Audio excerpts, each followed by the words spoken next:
고등학교 1학년 때 중학교 3학년 여학생과 성관계 경험을 자신의 책에서 묘사해 논란을 일으킨 탁현민 청와대 행정관.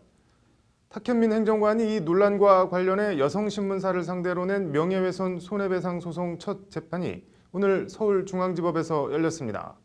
어떤 소송이고 양측의 입장은 어떤지, 생각할 거리도 쟁점도 많은 재판이라고 하는데 장한지 기자의 심층 리포트 보시겠습니다.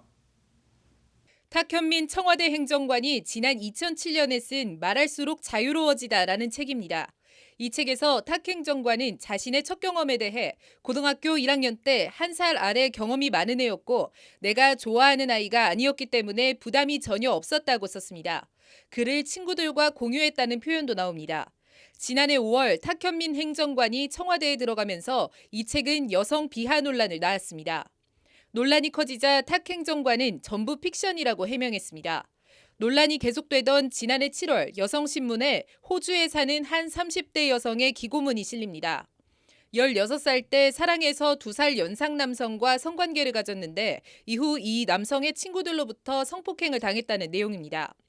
이 기고문의 제목은 제가 바로 탁현민의 그 여중생입니다. 입니다. 제목만 놓고 보면 탁현민 행정관이 책에서 쓴 여중생을 떠올리게 합니다. 하지만 이 여성은 성폭행 악몽을 떠올리게 한 탁 행정관의 잘못된 여성관을 비판하기 위한 취지로 글을 기고했을 뿐 탁 행정관과는 일면식도 없는 사이입니다. 기고문 본문 어디에도 제가 바로 탁현민의 그 여중생이라는 표현도 없습니다. 또 다른 논란이 일자 여성신문은 게재 다음 날 그 여중생은 잘못이 없다로 제목과 내용을 일부 수정했습니다.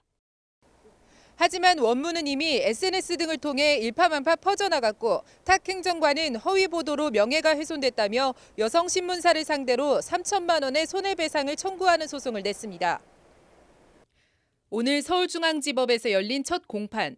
탁 행정관 측은 여성신문 해당 보도 이후 마치 여중생 강간범처럼 비난받고 있다. 깊은 고민 끝에 소송을 결정했다고 소송 배경을 설명했습니다. 여성신문 보도로 심각하게 명예가 훼손됐다는 겁니다. 여성신문 측은 탁 행정관의 어떤 명예가 훼손됐냐고 맞섰습니다.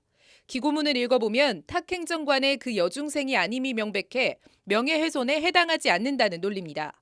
원고 주장하는 거는 허위 사실로 자신의 명예가 훼손됐다라고 하는데 기사 글에서 제목, 본문 중에서 뭐가 허위라는 건지. 내가 바로 탁현민의 그 여중생이다. 기고문 취지와 내용을 강조하기 위한 언론사의 제목 편집. 이를 언론의 표현의 자유로 볼 수 있을 것인지, 공인에 대한 비판의 수위는 어디까지 용인될 수 있는지, 알 권리와 언론 자유 측면에서 명예훼손에 대한 언론의 이른바 위법성 조각 사유는 어느 범위까지 인정될 수 있는지, 관련해서 대법원은 지난 2009년 언론 기사의 명예훼손 성립 여부와 관련해 제목과 본문을 포함한 기사 전체의 취지를 전반적으로 판단해야 한다는 판결을 내린 바 있습니다. 재판부는 다음 공판 준비 기일을 3월 13일로 넉넉하게 잡았습니다. 이 2달간 탁현민 행정관과 여성신문 측이 어떤 논리와 근거를 준비해 다시 맞붙을지 법원은 궁극적으로 어떤 판단을 내릴지 궁금합니다. 법률방송 장한지입니다.